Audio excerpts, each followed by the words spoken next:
from the noisiest neighborhood in the known universe. Welcome to Smoky Goodness. Today we're doing something we've done before. There's a reason we're doing it again. We're doing loose meat sandwiches. Two reasons I'm doing them. The first reason is I'm not sticking to the traditional menu this time. I'll put a link in the bucket for the original video that we did that did feature the original recipe right down to how they prepare it, some of the utensils they use to prepare it and all that.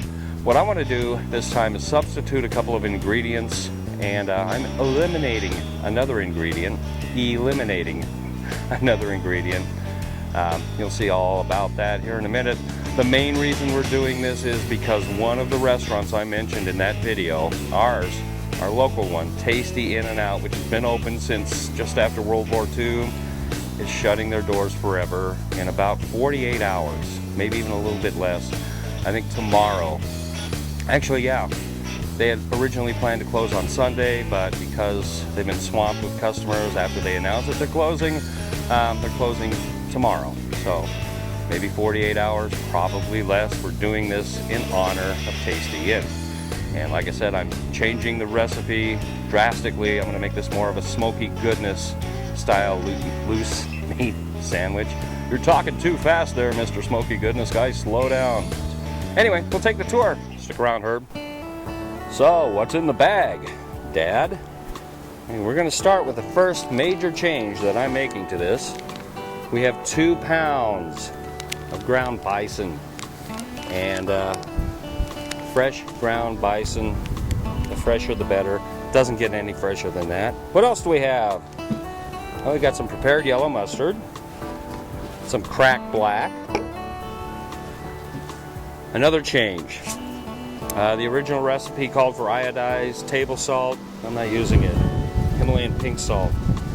Damn, it's windy out here. We have some Worcestershire sauce.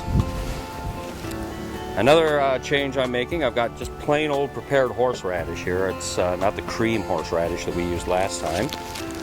Got one finely chopped medium yellow onion.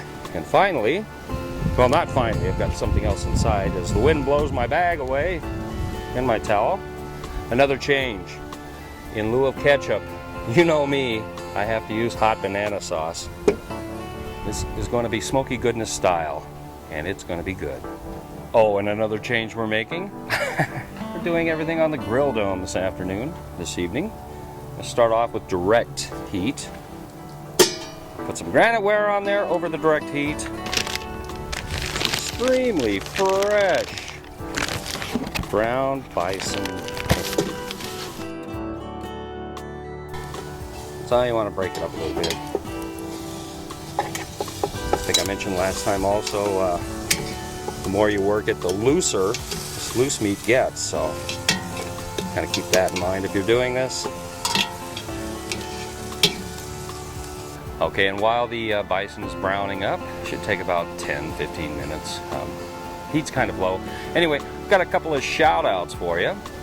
First one, if you haven't subscribed to Chris over at Mother's Barbecue, get over there and do it now. If you haven't seen his channel or his recipes on his videos, you don't know what you're missing, man. I'll have a link to Chris's channel down in the bucket as well. Also, my friend Jason over at Barbecue Food for You. Jason showing Meathead how it's done. Go check him out. I think you're going to like what you see there. I know I do. We watch him all the time. So check him out. Thirdly, another channel that isn't really food related, but I think you might like it. It reminds me of one of my other channels here on YouTube, The Lighthouse Lady. Well, she does some occasional cooking from time to time, some tasty snacks here and there. Check her out. Right now she's having some kind of a, I think she called it a pay it forward shout out contest. Something I thought, yeah, that's cool. That's a good idea. Kind of benefits everyone. So check her out. Check out Chris. Check out Jason. Check out the Lighthouse Lady. You'll be glad you did. It's been about 10-15 minutes, something like that. And our bison browning up nicely. Do you see that? Probably not. I'm sorry about the lighting out here, folks. It's winter time. Sun's low in the sky. Sun disappears in a hurry. Right now, we're going to pull this off and drain it.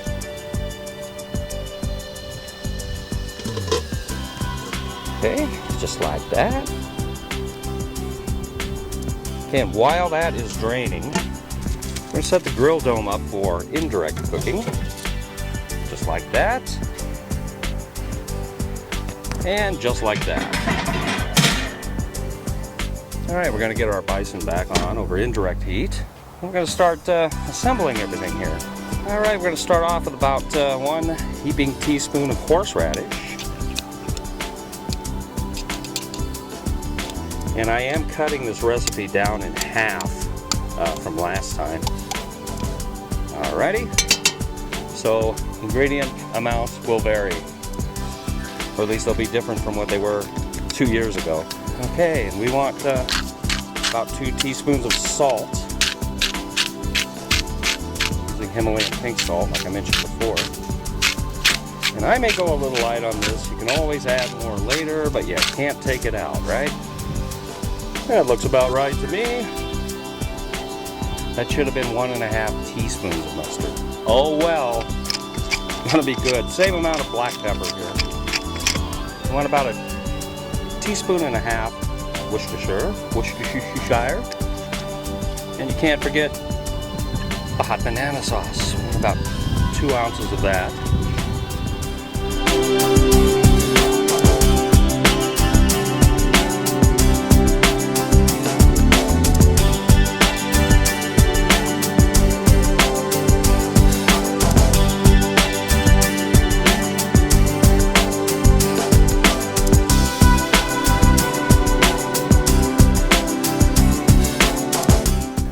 Hey, I don't think I mentioned this, but the ingredient that I eliminated, left out of this recipe was accent. The original recipe calls for accent. I didn't put it in there. Accent is monosodium glutamate, MSG. That stuff will make your brain explode, so we're not using it.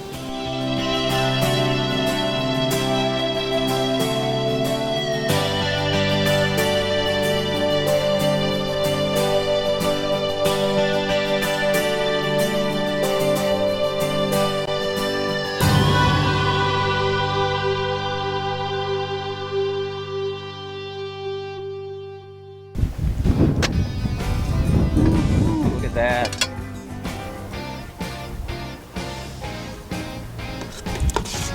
Oh man. You know, it might be a little bit dangerous me doing this out here in Lincoln, Nebraska on the eve of the day that Tastee closes its doors forever, because this whole neighborhood smells like a Tastee.